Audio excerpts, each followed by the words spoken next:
We've all been there. Dinner is ready, bath time is looming, and suddenly a minor request boils over into a full-blown meltdown. The eyes squeeze shut, the tears flow, and logic entirely leaves the room. In these moments, it is incredibly easy to feel completely powerless. You are exhausted, you are out of patience, and your sweet child has suddenly started defying the simplest requests. When met with this defiance, the default societal reflex is to assert authority. We demand compliance. We pull out the classic "because I said so," expecting the child to simply fall into line. But doubling down with strict authority rarely works. Instead of teaching self-control, forcing a child to bend to your will pushes them into a corner. They recoil, throwing up a defensive wall to protect whatever tiny bit of control they have left. Treating a toddler's no as a behavioral bug that needs to be squashed misreads their developing brain. When we do that, we turn a healthy developmental milestone into a toxic daily power struggle. Between 18 and 36 months, toddlers undergo a massive psychological shift called differentiation. This is the exact window when a child realizes they are an entirely separate entity from you. The psychologist Erik Erikson mapped this out in his stages of psychosocial development. He identified the toddler years as the critical make-or-break window for establishing a sense of personal autonomy. So when your child looks you in the eye and says no, it is not a calculated insult. No is simply the most powerful tool they have to test drive this brand new sense of independence. As a parent, you might see this as a fight for control. But for the child, pushing back isn't rebellion.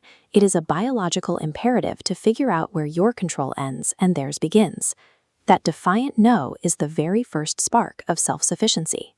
If we suppress it, we actively hinder their psychological growth and keep them from developing confidence in their own decisions. Think about how it feels to have someone dictate every single move you make. For a toddler, stripping away their agency triggers a state of profound physical stress. This chart shows a toddler's brain during a power struggle. Feeling powerless causes a massive cortisol spike, the primary stress hormone, compared to a stable baseline when given agency. Surging cortisol shuts down the logic center, triggering a fight or flight state and survival behaviors like a full-blown meltdown. This is why you cannot win a power struggle with a toddler. Instead, you are no longer dealing with a behavioral choice. You are battling an uncontrollable biological stress response. To prevent that chemical surge, the very first step in positive discipline is physical. Drop down to the child's eye level. This simple action bridges a power dynamic and instantly signals safety. Next, verbally validate their frustration. Before you attempt to redirect their behavior, tell them you see that they are angry or disappointed.